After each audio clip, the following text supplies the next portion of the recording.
Africain qui aime l'Afrique devrait louer, si pas saluer, le travail que fournit Ibrahim Traoré et ses compagnons. L'Afrique a longtemps subi des difficultés, des conséquences des colonisateurs. Tout le monde a toujours voulu se servir, comme le feraient des gens devant un buffet qui n'a pas de propriétaire. Monsieur Traoré est en train de fermer cette porte. Tout Africain qui se respecte devrait saluer le travail de Traoré. On ne dit pas qu'il faudrait nécessairement être en accord avec tout ce qu'il fait. Okay? Toute personne qui réfléchit ne doit pas nécessairement être d'accord avec Traoré. Okay? Ce n'est pas ce qu'on dit. On ne dit pas qu'il faut essentiellement dire oui à tout ce qu'il fait. Pas du tout. C'est un humain, en fin de compte. Il y a certaines histoires pour lesquelles il serait peut-être pas tout à fait dans le bon. C'est une possibilité, n'est-ce pas? Les critiques positives sont toujours bien. C'est toujours la bienvenue. C'est la raison pour laquelle d'ailleurs on progresse dans la vie. Quand on est critiqué positivement. Il ne faut pas mixer ça avec des critiques puériles qui n'ont absolument aucun objectif positif. Toute personne devrait être critiquée pour chercher une quelconque amélioration. Il est tout à fait normal de revoir le modus operandi de n'importe quel système. Mais l'appréciation du travail, en tout cas de l'idée, l'idéologie, la direction vers laquelle M. Traoré essaye, au moins essaye d'emmener le pays, le Burkina Faso, doit être loué. Je pense avec la gloire et l'honneur et le travail, on se fait beaucoup de détracteurs. Le Burkina Faso dénonce des fausses accusations sur des massacres faits sur des civils. Des nouvelles vidéos circulent montrant des civils escortés par des individus armés vers une destination inconnue.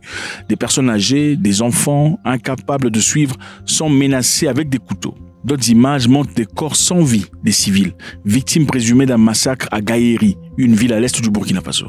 En réponse, le gouvernement a condamné la diffusion de vidéos trompeuses qui, selon lui, présentent faussement des massacres ethniques. Un communiqué du gouvernement décrit cette diffusion comme faisant partie d'une campagne politico-médiatique plus vaste visant à ternir l'image du pays. Selon le porte-parole, l'objectif est d'attiser la tension communautaire et de provoquer un conflit interethnique. C'est ça, les amis. Généralement, quand on n'arrive pas à vous vaincre, qu'est-ce qu'on fait? On vous sépare. Quand on n'arrive pas à vous asservir, qu'est-ce qu'on fait? On vous divise. La division a toujours été l'arme la plus active en Afrique. C'est comme ça qu'ils ont fait avec les Hutus et les Tutsis au Rwanda. Les Blancs sont d'abord venus, ils ont glorifié les Hutus, disant qu'ils étaient exceptionnels. Et avec le temps, puisqu'ils voulaient que les Hutus fassent certaines histoires que eux désiraient, après le refus de Hutus, ils ont complètement changé de camp. Ils ont commencé à célébrer les Tutsis, disant qu'ils étaient exceptionnels, qu'ils étaient cousins aux Blancs, et par la même occasion attribuant aux Hutus la ressemblance aux singes. Et c'est avec ça que ça a créé une division entre les deux groupes, qui dans le passé d'ailleurs n'était qu'un seul groupe des personnes. C'est comme ça qu'ils ont fait ça partout en Afrique, divisé pour régner. Alors, est-ce que ces vidéos seraient des vidéos de propagande? Point d'interrogation. L'objectif de passer une peinture médiatique dépliquant M. Traoré d'une image menaçante, c'est-à-dire une personne qui est là pour ses intérêts personnels. Une personne qui fait semblant de faire du bien pour le Burkina Faso, mais en réalité est en train d'exécuter les gens. Est-ce une possibilité? Ont-ils des raisons de le faire? Absolument. Si une personne ne l'aime pas, c'est sûr qu'on aurait des raisons de le faire. Surtout si on a perdu beaucoup d'argent, on a perdu beaucoup d'opportunités, on trouvait n'importe quelle raison. Et écoutez, les gens vont vous diffamer quand vous faites des choses qui sont pas à leur intérêt. Vous avez déjà été ami à une personne et puis après vous vous séparez. Qu'est-ce qui se passe ensuite? On va raconter des histoires sur vous que vous n'avez jamais fait. On commence à mentir sur votre personne. Quand quelqu'un veut se séparer de toi, dans la toxicité, n'arrive pas à te manipuler, il va raconter des bêtises sur toi. On va inventer des histoires. Oh d'ailleurs, il n'a pas tout ça. Tout ce qu'il raconte là, c'est n'importe quoi. Moi, j'étais à côté de lui. Voilà. On va vous diffamer. On va raconter n'importe quoi. Vous calomnier, vous médire. C'est ça le modus. Quand tu prends une direction que tes amis ne prennent pas, généralement on fait quoi? Ah, elle pense qu'elle est meilleure que nous. Elle veut pas venir à la fête. Elle pense qu'elle, c'est Jésus qui est venu pour elle. C'est ça. D'ailleurs, ce qu'elle fait là est pire que nous, ce que nous on fait. C'est ça qu'on fait, généralement. Même s'il y a une certaine vérité dans ce qu'elle raconte, on va y ajouter des histoires qui sont absolument fausses. Et on dit pour qu'un mensonge réussisse, il faudrait que le mensonge soit mélangé à la vérité. C'est ça le meilleur mensonge.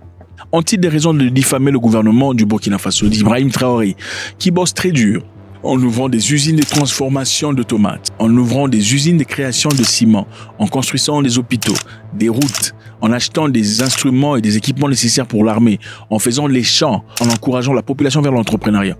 Alors, sont-ils impérativement en train de dire des mensonges? On ne sait pas, ok? Parce que la vidéo n'a pas été vérifiée. Nous, on ne sait pas, on n'est pas là présent. Alors, est-ce que ça veut dire que M. Traoré ne fait pas des erreurs? C'est un humain. Chaque humain fait des erreurs. Mais quand quelqu'un fait des erreurs, faudrait-il commencer à l'accuser, même s'il fait des erreurs? Ce n'est pas pour dire que ce qui a été présenté ici est vrai. On parle ici d'un humain capable de faire des erreurs. Ça veut dire qu'on oublie tous les bienfaits, toute la positivité qu'on a présentée dans le passé. Malheureusement, c'est comme ça dans nos communautés. Une personne peut faire tout le bonheur du monde. Il suffit qu'elle fasse une seule chose de négative. On oublie toute l'ardoise de positivité, de bonheur, de bienfaits qu'il a fait dans le passé. Monsieur Traoré est clairement dans une direction. Bien. Autant, ce n'est pas pour dire, on veut tout à fait blanchir tout ce qu'il fait, mais y a-t-il, la question qu'il faut se poser, celle-ci, y a-t-il des raisons de l'accuser faussement? Absolument. Y a-t-il une possibilité qu'il fasse des erreurs? Absolument. Qui dit vrai, qui dit faux? Jusqu'à ce qu'il y ait des confirmations, on ne peut pas dire. Mais jusque-là, le gouvernement burkinabé a dit, l'objectif de ces vidéos, c'est pour créer la séparation entre les populations. Et le gouvernement burkinabé n'acceptera pas ça. Alors là, on va au Ghana. Ghana, un très beau pays. J'y ai été à plusieurs reprises. Si vous n'avez jamais été, je vous encourage de faire un tour au Ghana. Ce sont des gens très intéressants, très ouverts d'esprit. Vous passerez certainement un moment très agréable. Le Ghana et le Maroc viennent de signer un décret, un accord permettant aux Ghanéens et aux Marocains de visiter leur pays mutuellement sans avoir besoin de visa. Bravo, bravo, bravo, c'est merveilleux de voir ça. Le pays tel que le Ghana, regardez la distance, le Ghana et le Maroc. Vous savez, généralement, les gens accusent les Marocains et les autres, surtout le Maghreb, de ne pas vouloir être africain ou de ne pas vouloir s'associer à l'africanisme ou en tout cas au subsahérien. Ils ne veulent pas être associés à l'Afrique. Beaucoup de gens accusent ces pays-là de vouloir s'associer plus aux Arabes qu'ils ne le sont. Ils se disent plus Arabes qu'ils ne sont Africains. Voilà ce que beaucoup de gens disent, n'est-ce pas?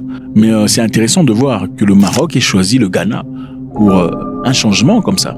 Beaucoup d'histoires ont été racontées parlant de maltraitance que vivent les subsahariens quand ils traversent ces parties du continent, dans l'espoir de partir en Europe. Ce sont des histoires, certaines histoires sont vérifiées, d'autres histoires sont racontées. Y a-t-il des histoires obscures qui se passent? Absolument. Est-ce bien pour un pays africain de maltraiter d'autres Africains parce qu'ils ont la couleur différente? Absolument pas. Maintenant, nous connaissons même l'histoire du président tunisien qui a récemment dit que les subsahariens cherchaient à changer la démographie de la Tunisie. C'est-à-dire on voulait changer, on veut enlever la couleur marron, la couleur arabe, pour apporter la couleur noire. Donc la population subsaharienne essayait de partir en Tunisie dans l'objectif de changer la couleur des gens. Il y a eu tollé général à cause de cette histoire. Beaucoup de gens étaient mécontents et on a demandé des comptes à Monsieur le Président. C'est une réalité. Et quelques jours après ça, il y a eu un flux de tabassage des afro-subsahariens comme pas possible. La police qui prenait des gens, les balançait dans le désert. Ce sont les histoires qui se racontent. Je pense que c'est important qu'on en parle pour trouver l'abcès.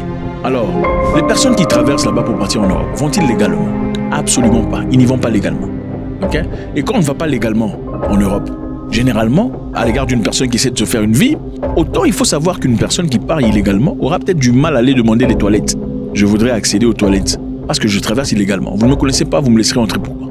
Qu'est-ce qui se passerait? Je partirais dans un coin pour les chier, n'est-ce pas? Bon, imaginez qu'il y ait 10 ou 20, 30, 50, 100 personnes. Ce n'est pas pour dire que tout le monde chiait dehors. C'est pour dire ce sont les possibilités. Est-ce qu'il n'y avait pas des chieries quelque part? Certainement, il y en avait. Alors, y a-t-il pas eu une seule personne autochtone qui soit frustrée par ça? Voir des étrangers qui passent chez nous et puis ils chient dans le coin. Certainement. Alors, est-ce que ça justifie le fait que ces personnes tapent sur les autres? Absolument pas. Mais ce sont les réalités humaines que l'on vit. C'est bien de voir que le Maroc maintenant peut avoir des Ghanéens venir au Maroc sans avoir besoin de visa. Qu'est-ce que ça nous dit? Le fait que le Maroc accepte que les Ghanéens viennent chez eux sans besoin de visa veut simplement dire que le Maroc ne considère pas le Ghana étant qu'un pays à inquiétude. Donc les Ghanéens ne sont pas le genre de personnes qui partiraient au Maroc dans l'objectif de traverser pour aller en Europe. Sinon, ils ne signeraient pas cet accord. Parce que le Maroc fait partie des pays qui reçoivent de l'argent de quelques pays européens dans l'objectif de freiner l'avancée de tous ces gens qui veulent traverser illégalement.